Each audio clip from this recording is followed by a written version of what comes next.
A gente vai agora para outro assunto, mas qualquer novidade dessa operação a gente volta aqui ao vivo no nosso All News. Quero falar, claro, e a gente chamou o professor hoje aqui para falar do PL da dosimetria. Esse sim eu acho que a gente pode analisar com mais profundidade, né, professor? Porque o Senado concluiu ontem, aprovou, né, o PL da dosimetria para redução das penas aplicadas aos condenados pelos atos golpistas do 8 de janeiro, incluindo o ex-presidente Jair Bolsonaro. Foram 48 votos favoráveis e 25 contrários. Bom, o que a gente pode? A gente depois vai esmiuçar isso do ponto de vista político aqui com Josias e Sakamoto, mas do ponto de vista jurídico, penal, eu queria entender, professor, em primeiro lugar, o senhor entende que esse PL, ele é inconstitucional, quer dizer, ele facilmente vai ser barrado mais para frente? Acho que sobre isso sim a gente tem muito o que falar do ponto de vista jurídico, Fabiola. E não vai ser facilmente barrado por inconstitucional, porque nada é fácil quando as coisas envolvem a arena pública, Supremo Tribunal Federal. Mas aqui me parece muito claro que há um vício duplo de inconstitucionalidade, né? Acho que a gente pode separar em dois pontos aí para a nossa reflexão. O primeiro é um vício de origem. Porque o que é uma lei, né, em termos mais simples? Uma lei é um instrumento do Poder Legislativo que se vale para reger, disciplinar situações futuras de forma geral e abstrata. Né? Aqui a gente tem uma lei pensada de forma casuísta para reger uma situação do passado, para uma situação específica e para um grupo determinado de pessoas. Só aí já fica claro que essa lei, na verdade, é uma anistia soft, né? Uma anistia light, que está com um verniz de projeto de lei geral e abstrato, mas que, na verdade, busca tratar uma situação concreta, específica, inclusive pelo discurso do próprio relator no Congresso, na Câmara dos Deputados, no relator do Senado e do próprio presidente, dos próprios presidentes das duas casas, né? Dizendo que essa lei, inclusive o relator na Câmara, né, o Paulinho da Força, colocou claramente, né, fez uma conta de chegada. A gente está fazendo isso aqui para beneficiar o Jair Bolsonaro, para ele ficar tanto tempo em regime fechado. Então, isso é um claro vício de origem. Mas não é só isso, é pior do que isso, né? Tem também um vício que impacta diretamente na separação e na harmonia entre os poderes. Por quê? Porque além de ser uma lei específica, né, para tratar de uma situação concreta, é uma lei que promove um desequilíbrio dos poderes. Por quê? Porque é o legislador se colocando como uma instância que visa suplantar uma decisão judicial transitada em julgado. Dada a impossibilidade técnica, jurídica de se passar uma lei de anistia, camuflam esse conteúdo de anistia, né, esse conteúdo profundamente autoritário de uma lei de anistia, numa roupagem de uma alteração na lei de execuções penais e no Código Penal. Essa roupagem não esconde o seu verdadeiro propósito, né, que é desconstituir uma decisão judicial transitada em julgado pelo Supremo Tribunal, proferida em última instância pelo Supremo Tribunal Federal. Então, é um duplo vício, né? É tanto na sua origem quanto no seu conteúdo. Um conteúdo que desequilibra a separação e a independência dos poderes, a harmonia dos poderes, porque visa efetivamente desconstituir uma decisão transitada em julgado. Bom, quero entender do ponto de vista político, Sakamoto. Ontem a gente viu o Senado, né, ele fez modificações no texto que veio da Câmara, mas aprovou o PL da dosimetria, né? O PL da dosimetria que, de certa maneira, enfrenta o nosso Supremo Tribunal Federal, que condenou essas pessoas, inclusive o ex-presidente Jair Bolsonaro, né, a 27 anos de prisão por uma tentativa de golpe. E aí, que recado isso dá, né, à democracia e à sociedade brasileira? Fabíola, de uma maneira geral, primeiro, o Congresso Nacional deixou mais barato dar golpes de Estado. Exatamente porque você passa pano na cabeça de golpista, né? Mostra que você tem os seus bandidos de estimação, né? Então você acaba tornando mais barato, né? Facilitando para que outros golpes de Estado possam ser tentados no futuro. Afinal de contas, golpe de Estado não punido é golpe de Estado que engravida outro golpe de Estado e a gente pode esperar outras coisas desse tipo no futuro. Né? A PL da dosimetria é nada mais do que isso, é uma tentativa de uma anistia light, uma vez que a anistia não passaria dada a opinião pública, que não se confunde com opinião de caixa de comentários de rede social. A opinião pública, medida inclusive através de pesquisas de opinião, deixam claro que a população, o grosso da população, quer ver os golpistas na cadeia. Agora, a mensagem enviada ontem pelo Congresso, ela é ruim em vários sentidos, né, Fabiola? Primeiro que é o seguinte, passou pela CCJ, né, e isso aí ficou muito claro, houve muita crítica, o senador Renan Calheiros reclamou, lamentou publicamente, né, se sentiu rendido.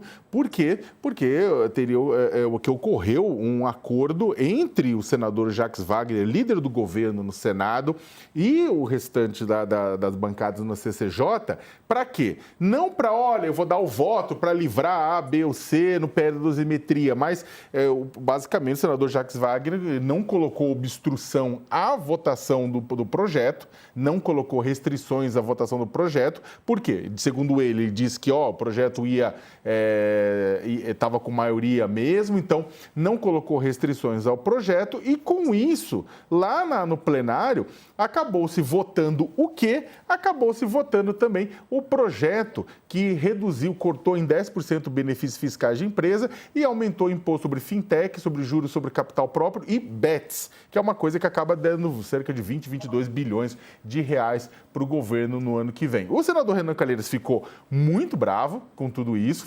reclamou, isso gerou um puta de um rebu ontem, porque a questão não era que isso não seria aprovado, mas quando seria aprovado. Uma parte da base do governo queria jogar isso para o ano que vem, para inclusive mobilizar a sociedade, para discutir isso publicamente. Afinal, é grave, o STF acabou de terminar o julgamento dos núcleos cruciais da trama golpista, terminou essa semana, e logo na sequência já o Congresso Nacional aprovando uma semi-anistia para esse pessoal. Aí o Renan Calheiros reclamou, falou que isso aí, que esse acordo de procedimento, não de mérito, né, do jeito que foi feito, de permitir a votação, era equivalente a dar um peru de Natal para os golpistas. Ele usou exatamente essa expressão, um peru de Natal para os golpistas. O Jacques Wagner chamou a responsabilidade para ele, disse que não se arrependia, que era uma coisa já que o negócio já estava para ser aprovado, que era uma coisa que não fez acordo de mérito, ou seja, não orientou votação, o PT votou contra, não tenha dúvida, mas que era um acordo de procedimento esse que acabou ajudando na votação econômica, porque o Davi Alcolumbre queria colocar as duas coisas juntas, né? Se não fosse votado um, provavelmente não seria votado o outro. Isso gerou um bafafá, entrou a ministra Gleisi Hoffmann, entrou o presidente Lula, entrou um monte de gente no meio dizendo que não concordava com acordo nenhum. E aí o pessoal começou a dizer, Fabiola, não, mas vamos vetar, o Lula vai vetar. E daí? Gente, pega os dados da votação. No Senado foi 48-25, na Câmara foi 291-148. E sabe quanto precisa para derrubar um veto presidencial? 257-41. A chance de derrubar esse veto é grande. Esse veto praticamente é natimorto. Então o Lula não deve vetar, já que é natimorto? Não, o Lula deve vetar. Mas o que acontece é o seguinte, uma coisa é um ato que o Lula faz, inclusive com um ar eleitoreiro. Não que o Lula não concorde, o Lula não concorda com isso aí, eu não tenho dúvida nenhuma. Mas o veto do Lula vai ser uma sinalização, simplesmente, não vai ter o efeito prático. Entendi. O efeito prático é porque isso aqui o Congresso vai derrubar. Neste exato momento, o pessoal na Câmara dos Deputados, partidos, vão entrar no STF. Por quê? Porque as mudanças que ocorreram pelo senador Espiridião Amin, sugeridas pelo senador Sérgio Moro, o Senado chamou isso de mudança de redação, e para quem é leigo, ou seja, é uma mudança para clarificar o texto. Só que o pessoal falou, não, essas mudanças mudam o sentido da lei, né? Muda o sentido do projeto. Então teria que voltar para a Câmara. Só que aí não queriam voltar para a Câmara para ser aprovado e sancionado ou rejeitado rapidamente. Em suma, Fabiola, né, em primeiro lugar, e aí para terminar isso aí, eu andei conversando nos bastidores, né, e de uma maneira geral digamos que foi positivo, né? Tudo isso que foi assumido como um erro do Jacques Wagner, segundo uma parte do governo, o Jacques Wagner não vê como erro. Mas o que acontece? Acabou na avaliação de uma pessoa que eu falei lá da cúpula do governo. Olha, isso acabou tirando da frente toda essa discussão. 2, ajudou na votação do projeto econômico que o governo queria votar, ia ficar para o ano que vem, no final das contas, acabou antecipando. 3, ficou nas costas do Jacques Wagner, como se fosse só uma questão dele. Só que é difícil de imaginar que isso tenha sido só o Jacques Wagner. Ele é muito próximo do Lula, né? Ser só muito o Jacques Wagner. Então, no final das contas, né, fica uma coisa que fica... E aí o próprio senador Alessandro Vieira veio a público e falou, olha, teve essa questão da redação, teve essa questão do STF, que teve gente lá com o STF também deu bênção por trás. Ou seja, no final das contas, isso aí pode ter sido um grande acordão com o Supremo e com tudo. O que é ruim para a democracia. Porque é ruim, golpista tem que ser punido. Vamos lá, você já contou, mas a gente vai agora deixar para que a nossa audiência também assista o que aconteceu.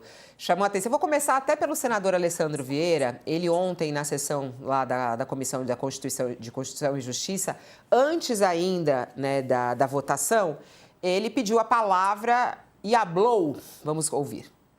Nos bastidores, o que está acontecendo é um grande acordo que envolve diretamente o ministro Alexandre de Moraes, que se entende no direito de interagir com senadores e deputados, sugerindo inclusive texto, enquanto, ao mesmo tempo, na tribuna da Suprema Corte, verbaliza o contrário. Verbaliza que o Congresso vai muito mal quando sinaliza para a sociedade. Este texto que estamos votando é fruto de um acordo entre o governo Lula, parte da oposição, e o ministro Alexandre de Moraes, dentre outros ministros que já verbalizaram por aqui. Mas falo do ministro Alexandre porque esse eu posso afirmar com absoluta tranquilidade que interagiu com os senadores por diversas vezes em defesa desse texto. Bom, eu vou só acrescentar aqui a Gleisi Hoffmann, a ministra, que criticou o texto. Ela foi às redes sociais e criticou o texto, né? E disse que a condução desse tema pela liderança do governo do Senado foi um erro lamentável, foi o que ela disse. Contrariando a orientação do governo, que desde o início foi contrária à proposta. Olha lá, ó, não há nenhuma negociação, um acordo no Senado envolvendo o projeto de lei da redução de penas para os golpistas. O governo é contra essa proposta e orienta a sua base a votar contra, por razões já conhecidas. Quem atentou contra a democracia tem que pagar, é o que ela diz. Bom, aí Jacques Wagner saiu em sua própria defesa e criticou a nota pública da Gleisi Hoffmann. A gente tem até o senador falando, vamos ouvi-lo. Assumo aquilo que fiz de acordo de procedimento, porque eu acho que não tinha sentido nenhum empurrar. Mas eu só quero dizer, eu sei que eu não troquei nada, porque no mérito está mantido a minha posição. Mas em relação ao acordo que fiz, eu não tenho nenhum problema. Fiz, faria de novo. Não negociei mérito, negociei procedimento. A responsabilidade é minha, que eu vim aqui e lhe chamei, como chamei ao senador Renan, para dizer que eu estava adotando e lhe pedi, Vossa Excelência concordou, portanto sou grato. Então, portanto, se tiverem que bater, a responsabilidade é minha, que batam em mim, eu não tenho nenhum problema, nem arrependimento do que fiz. E aí ele nas redes sociais ainda deu mais um cutucãozinho na Gleisi, dizendo que é lamentável, diz ali, ó, lamentável é nos rendermos ao debate raso e superficial, é despachar divergências de governo por rede social. Esse aí foi um recadinho aí, parece, a ministra Gleisi Hoffmann. Eu quero te ouvir, Josias de Souza, vou até me levantar para isso. O que você achou de tudo isso? Teve acordo, não teve acordo? Alexandre de Moraes com o governo, Jacques Wagner tem razão de tentar fazer esse acordo sem focar no mérito, Gleisi tem razão, Lula deve vetar, e aí? Houve um acordo, Fabiola, e esse acordo é um escândalo, não é? Esse acordo transforma a democracia brasileira, que mal foi salva, transforma num regime com a cabeça a prêmio. A democracia mal foi salva e já está com a cabeça a prêmio. A história da resistência do Brasil à tentativa de golpe de Estado, com inédita prisão de um ex-presidente, de oficiais das Forças Armadas, ela foi reescrita antes de descer ao verbete da enciclopédia. Um dia depois do encerramento do julgamento desse complô do golpe no Supremo, o Congresso virou a página da história e virou para trás, né? de exemplo mundial, o Brasil vai se convertendo num vexame. Foi aprovada essa proposta de redução das penas dos golpistas a toque de caixa na Câmara, no Senado, e esse toque de caixa impôs aos brasileiros uma condenação perpétua ao risco de outro golpe. Isto é um vexame, Fábio? Já seria um vexame a redução pura e simples das penas. Acabou de ser concluído o julgamento. As leis que estão sendo modificadas, elas foram sancionadas pelo próprio Bolsonaro. Então, o Congresso que está discutindo agravamento de penas para facções criminosas, isso está presente em vários projetos antifacção, projeto de PEC da segurança.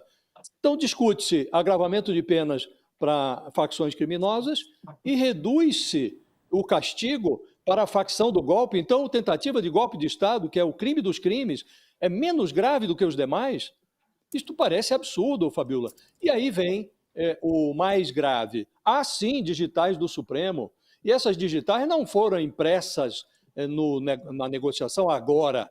Lá atrás, quando o Paulinho da Força visitou Michel Temer, na casa dele em São Paulo, acompanado lá do Aécio Neves, o Paulinho da Força, que foi o relator dessa proposta na Câmara, foi à casa do Michel Temer e eles mesmos divulgaram.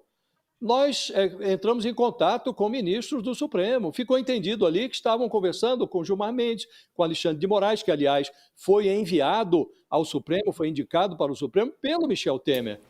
E ali, inclusive, eles revelaram que os ministros do Supremo aconselharam, ao invés de tratar como projeto de redução das penas, falem em dosimetria. Aí mudou-se o apelido da proposta para projeto de lei da dosimetria, por aconselhamento dos ministros do Supremo. E o vexame cresceu, Fabiola, ontem, com o líder do governo no Senado, Jacques Wagner, também ele imprimindo as suas digitais nessa negociação, nesse grande acordo. Fez isso sob a alegação de que era preciso destravar a votação de uma proposta econômica que interessava ao governo. Uma proposta que reduziu isenções e mimos fiscais, na ordem de 10%, que impôs também uma tributação a bets e fintechs. No conjunto da obra, o governo vai ter uma arrecadação adicional de 20 bilhões de reais. Então, colocaram um preço na democracia. 20 bilhões. É esse o preço da democracia? Imaginou-se que a democracia brasileira valesse um pouco mais do que isso. Mas o vexame foi potencializado pelas digitais do líder do governo. Agora fica esse jogo de empurra, a Gleisi Hoffmann dizendo não teve acordo nenhum, o Palácio não concorda com isso, e já antecipando que o presidente vetará. Se o Lula não vetasse, ou se não vetar, aí ele mesmo tem que renunciar à presidência da República, porque estamos falando de um golpe contra o mandato dele. O Bolsonaro orquestrou um complô para derrubar o Lula, para anular o resultado da eleição de 2022. Se a vítima do golpe, que tinha até um golpe que incluía um plano de assassinato do Lula, se ele não veta isso daqui, aí realmente ele perde o respeito, não da sociedade, mas de si mesmo, ele perde o amor próprio, né? Agora, é preciso realçar, Fabiola, para deixar bastante claro que a ministra Gleisi Hoffmann, que agora reage com muita virulência contra o acordo que foi selado ali pelo líder do governo, o Jacques Wagner. Em abril, a ministra Gleisi tornou pública a tese dela, segundo a qual era defensável, ela disse, é defensável debater uma possível redução de pena para os envolvidos do 8 de janeiro, dentro do Congresso. Ela disse isso, esclareceu que considerava inadequado reduzir as penas para os líderes, para o Bolsonaro, para esses generais, mas ela sim admitiu a redução de penas para os envolvidos no quebra-quebra de 8 de janeiro. E ali surgiu o germe dessa negociação que resultou nesse esboço de anistia, Fabiola, porque isso aqui é só o começo. É só o começo. Então, de exemplo mundial, o Brasil vai se convertendo mesmo num vexame e isso é só o começo, porque todos estão anunciando lá, os bolsonaristas estão anunciando, nós não vamos desistir da anistia. Então, como no Brasil a insegurança jurídica prevalece, daqui a pouco vamos ter o cancelamento dessas penas, Fabiola. Isso tudo é muito lamentável. Realmente migramos de exemplo histórico para vexame histórico. Ó, eu queria muito também ouvir aqui um professor do direito para a gente saber sobre esses acordos, né? Hoje a gente tem revelado muito, né? A população vem descobrindo que esses acordos, eles são feitos aí, né? Isso faz parte da democracia, esse acordo entre os poderes, esses pilares são importantes. Para quem está conosco na TV, a gente vai fazer um intervalo, mas a gente segue nessa conversa aqui pelo nosso YouTube. Vamos lá, a gente está com o professor aqui, Fernando Rideu. Quando a gente ouve, né, o senador Alessandro Vieira dizer que houve um acordo entre o Supremo Tribunal Federal, Alexandre de Moraes e o próprio governo para essa votação no Congresso, é do jogo, professor? Isso daí está correto? Acordos, né, falando em abstrato, são do jogo, mas esse tipo de acordo, aqui corroborando com o Léo, corroborando com a fala do Josias, é um escárnio, né? É um escárnio porque é um tipo de veículo utilizado, um projeto de lei, para camuflar esse conteúdo inicial e o propósito inicial, que é de anistia, né? Com o objetivo claro. Agora ficou ainda mais claro, né? Essa alteração que é dita uma alteração de redação, mas que não é uma alteração de redação, ela altera substancialmente uma das partes do projeto, que é a alteração na lei de execuções penais, né? Ele tinha que obrigatoriamente voltar para a Câmara, né? Para ser votado lá novamente, porque é uma alteração promovida pelo Senado. Deixa muito claro, agora ainda mais claro, né? Porque para a gente falar aqui especificamente qual foi essa alteração. A redação original pretendia mudar o sistema de progressão de pena para todos os crimes cometidos com grave ameaça e excepcionava claramente, né? Salvo os do título 1 e 2 do Código Penal, que são os crimes contra a vida e contra o patrimônio. Agora, como isso pegou muito mal, né, na Câmara, pela redação da Câmara, o Senado alterou. E alterou para deixar mais claro. Ficou agora assim, ó. Todos os crimes cometidos com violência, grave ameaça, salvo os crimes contra o Estado Democrático de Direito. Ou seja, né, agora ficou ainda mais claro o vício de origem, que é um projeto com o endereço certo para beneficiar pessoas específicas, principalmente o líder desses golpistas, que foi Jair Bolsonaro. Então, é uma alteração que, por si só, não poderia ter entrado nesse acordo, porque é uma matéria formal, né, que tinha que ter voltado para a Câmara, e impacta diretamente esse vício de origem. Mas o pior de tudo, né, e aí já concluindo essa fala, exatamente na linha do que o Léo e o Josias vinham comentando, é a interferência, é o legislativo pretender substituir o judiciário e a gente cogitar politicamente nesses acordos que o executivo dá um mínimo de apoio, obviamente vai vir o veto, mas há um apoio pelo menos no procedimento, e cogitar-se que o judiciário, o próprio Supremo Tribunal Federal, aderiu a essa ideia. Então, é verdadeiramente um escárnio se houve acordos dessa natureza. É isso. Fernando, Espera, Josias, a gente está voltando em 20 segundos só para quem estava conosco na TV, e tem muita gente aqui no nosso chat falando, olha, eu estou indignada, tá aqui, ó, Isa, estou indignada com a declaração do Jacques Wagner. Como é que pode? Eu acho que o partido tem que analisar se ele não tem que sair do partido. Estamos de volta para quem estava nos acompanhando na TV, a gente está falando aí sobre o acordo que teria ocorrido lá no Congresso, na verdade não no Congresso, né? Entre os poderes, porque aí esse acordo foi um acordão entre os poderes. A gente está aqui com o professor também, Fernando Rideu. O Josias tem uma pergunta a ele. Vai lá, Josias. O processo legislativo, professor, ele é regulamentado pela própria Constituição. A Constituição prevê como se dá a tramitação de um projeto de lei, né? Ele começa numa determinada casa, ou a Câmara ou o Senado, aprovado vai para outra casa. Se houver modificação, diz o texto constitucional, o projeto precisa voltar para outra casa, que dará a palavra final, né?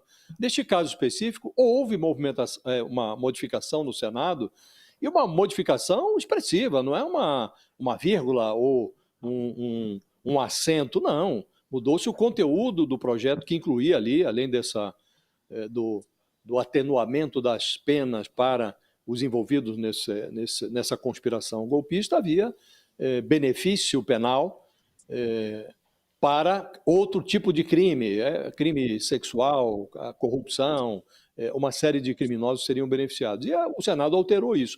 Não deveria voltar para a Câmara? Não é passível também de intervenção judicial? Eventualmente o Supremo, acho que vai ser até acionado para isso, mas não será o caso de rever e de devolver o projeto à Câmara? Não há aí também um vício constitucional? Com certeza. Há o formal, né? Há esse vício formal na tramitação, porque o que o Senado poderia fazer, né? Caso houvesse uma emenda de redação, essa emenda seria como você mesmo colocou, uma vírgula, né? Uma reconfiguração gramatical, sintática, e não uma alteração de conteúdo. Tendo havido uma alteração de conteúdo, esse projeto deveria obrigatoriamente ter voltado para a Câmara. E isso seguramente pode e deverá ser objeto de matéria de apreciação pelo Supremo Tribunal Federal sobre a inconstitucionalidade, não só material, mas também formal sobre esse ponto. Nesse caso, o professor, por exemplo, se o Lula vetar, esse veto for derrubado pelo Congresso, o Supremo Tribunal pode fazer alguma coisa? A gente até já trouxe a informação de que alguns partidos já acionaram o Supremo Tribunal Federal. O Supremo Tribunal Federal pode trazer alguma resposta a isso antes mesmo do Lula vetar? Como é que o senhor vê aí o papel do Supremo Tribunal Federal em barrar o PL da dosimetria?